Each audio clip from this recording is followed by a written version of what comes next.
My parents gave me up for adoption when I was a child because I was a boy. Now 20 years later, they've reached out asking for money to pay for my sister's education. I am a 25 male. My story goes back to the time when I was 6, or rather since the time I was born. I'm the third and youngest child of my parents. We were not rich, but my parents made decent money to raise 3 kids. We lived in a small town in an ancestral house, which saved us a lot of expenses. My grandparents owned a farm that sufficed a significant portion of our kitchen needs.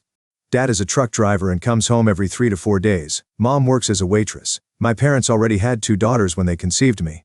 I was the unplanned one, and you know the sentiments of the parents when an unplanned child pops up. Obviously, I didn't know about all this as a kid, but as I grew up, I started understanding these terms in bits and pieces, and it wasn't pleasant to know that I'm unwanted. My parents wanted to get rid of me, but the doctor advised against it because it could have led to some major health concerns for my mother.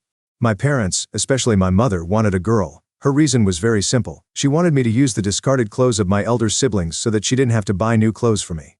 My 2 elder sisters had a year of age gap, so they pretty much had the same size clothes interchangeably. It was fun for them. However, when I was born as a boy, my parents were disappointed. They hated my guts. They dressed me in girls' clothes, and even sent me to school with my sister's discarded uniform. It was just so embarrassing for me as a kid. Though I was very small at that time, I still have a blurred memory of how I was being bullied for wearing a girl's uniform and having long hair. If I even complained about it, all I got was a thrashing from my mom. I grew up hearing nothing but abuse and harsh words from my parents, most of which I didn't understand then.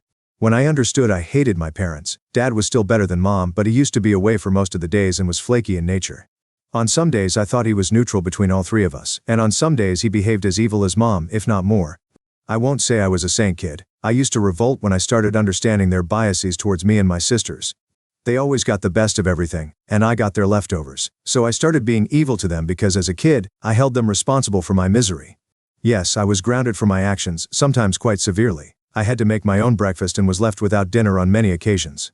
Understand the pleas of a 6-year-old going through this. There was one incident that I remember quite vividly, and I think that was the game changer of my life. That day, or that week, I don't remember exactly, I was being severely bullied in the playground for dressing up like a girl. I came home and found that Mom had brought some new clothes for my sisters for the holidays, and bam! I took a pair of scissors and cut them into confetti. I know I was wicked, and I'm not proud of what I did, but I was sick of being subjected to trolling because of my parents. It came from a place of pain and not evilness. Instead of understanding my pain, my parents considered that to be a sin that deserved the strictest punishment of all. They put me up for adoption. They waited for a month, but there were no takers, and that anger was also unleashed on me. I was constantly told how useless I am, that no one wants to have me. There were times I heard my mom saying, "I wished I had gender checked. I would have never got him into the world." It haunts me to know that my parents hate me so much, and for a reason that is not in my control. After some time, when there was no response for my adoption, they started talking about this to their friends and relatives.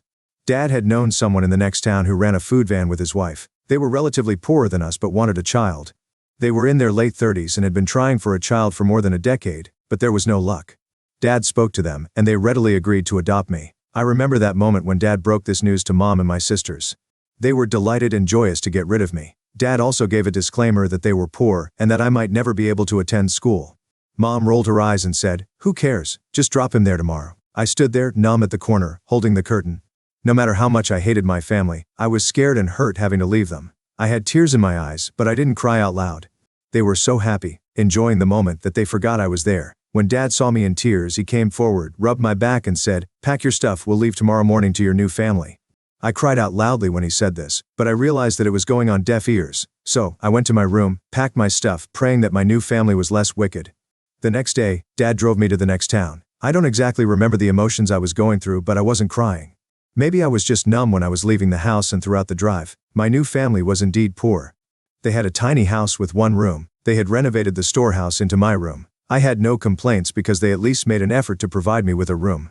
I never had my own room or a bed. My sisters had a bed, and I was put up on a cot at the corner of their room in a tiny closet for my belongings.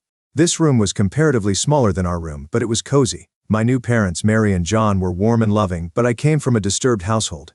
I had never experienced that love. Yes, I saw my parents showering their love on my sisters, but never on me. I used to doubt my new parents' intentions, and took their love to be just a temporary one. I tried not to get attached to them because I feared that they might also throw me away. Childhood trauma, you know. It took me many months to realize that they actually loved me, and were not putting up a facade. Yes, my school was discontinued that year because my parents moved me here mid-session, but my new parents promised to get me to school next year. I witnessed how they worked extra hard to save money to get me into a school. That's when I started loving them back. My adoption turned out to be a blessing in disguise. My biological parents never showed up after shipping me to Mary and John. Honestly, I was relieved because here I was treated by my original identity as a boy. Mary and John were very hard-working people. They worked for 14 to 16 hours a day for their food truck. The truck was located just outside of their apartment, so I was not left alone when they were working. I could see them right through my bedroom window. Eventually, I started spending my day on the truck, helping them with whatever I could. When I got admitted to the school, I gave my full time to studies but helped them with the chores whenever I was free. I was a little over 10 when I helped John at the cash counter. I was pretty good at calculations. I learned business and accounting from a very early age. After high school, I wanted to run their business full time, but they both insisted that I complete my college education first. They funded it with their savings. They were getting too old and weak to run a food truck. I wanted to take their responsibility the way they took mine. But they assured me they could manage for a few more years and that I should pursue college. I studied business and accounting in college because I ultimately wanted to be an entrepreneur. My graduation day was the happiest day of my life. John and Mary were over the moon. They even asked my biological parents to attend the convocation, but they didn't turn up. After college, I wanted to run the food van and let Mary and John retire, but they had planned something else for me. They had accumulated handsome savings, and he handed that over to me. I was overwhelmed with his gesture.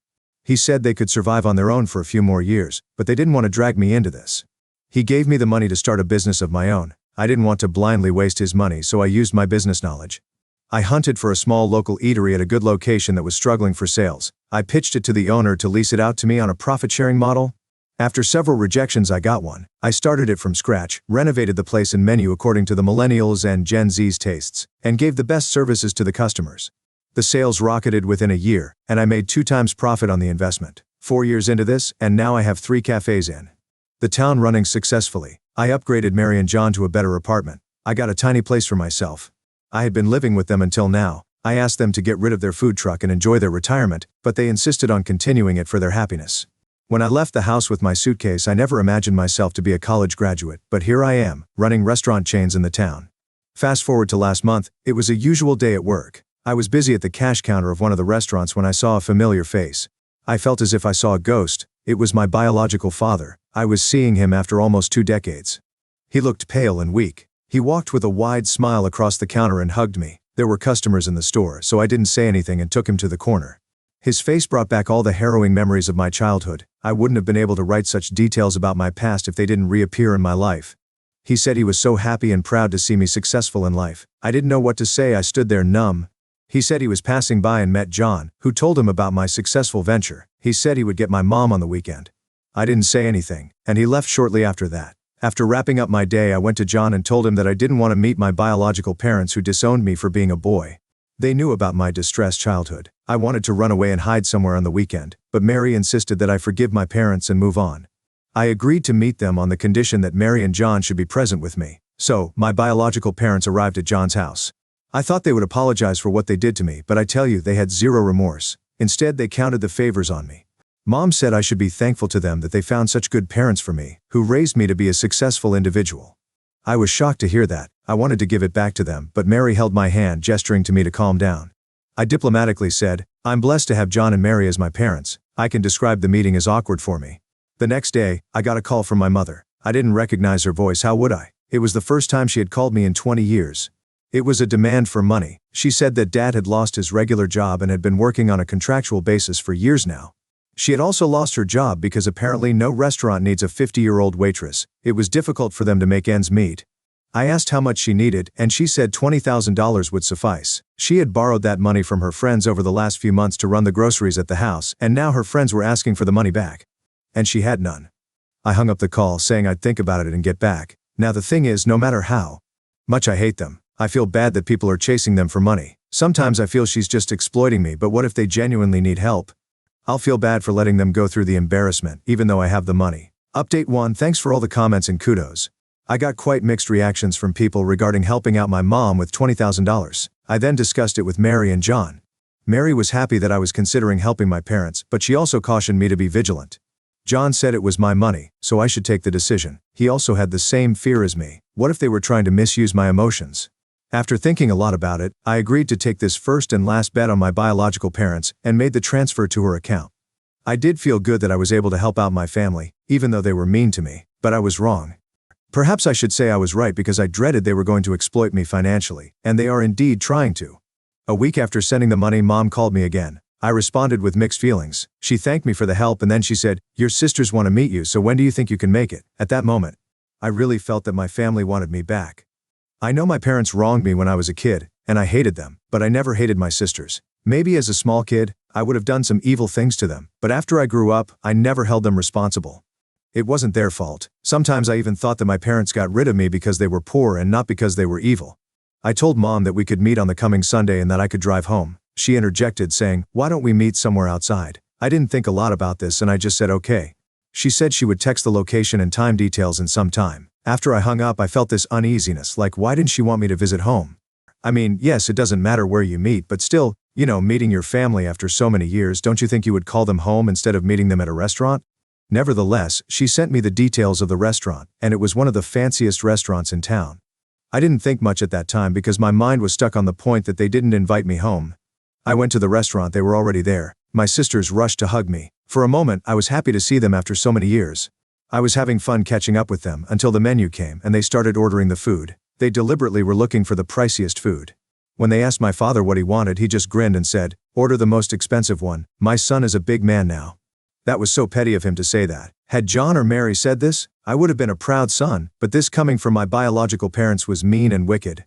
There was nothing I could do. I sat there watching them gorging over the food, plundering my wallet. Yes, I paid the bill too. There were very wild thoughts running in my mind, like ghosting them before the bill, but that would have been too severe for them.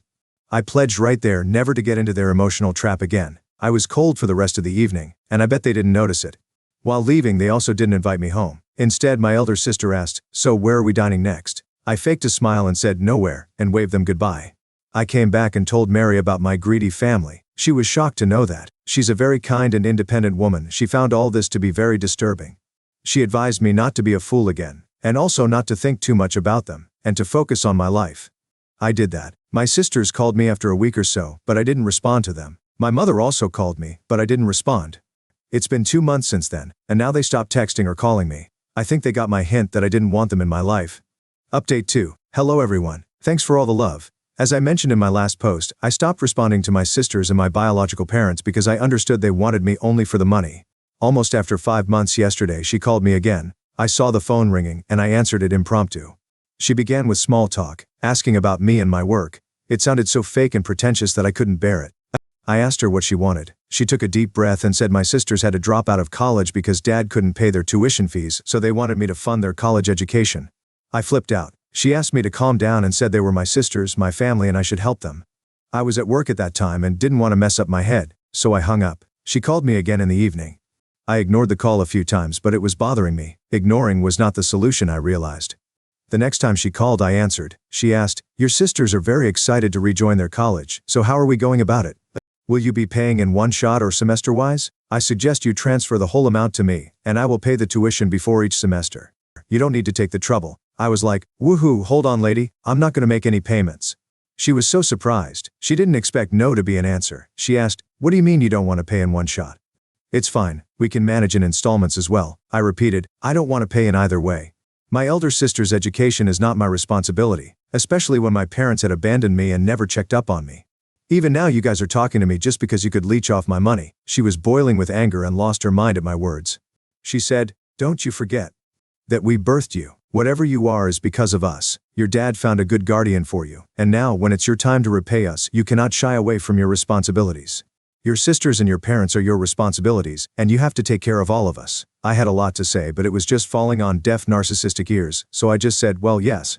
I do owe a lot to my parents.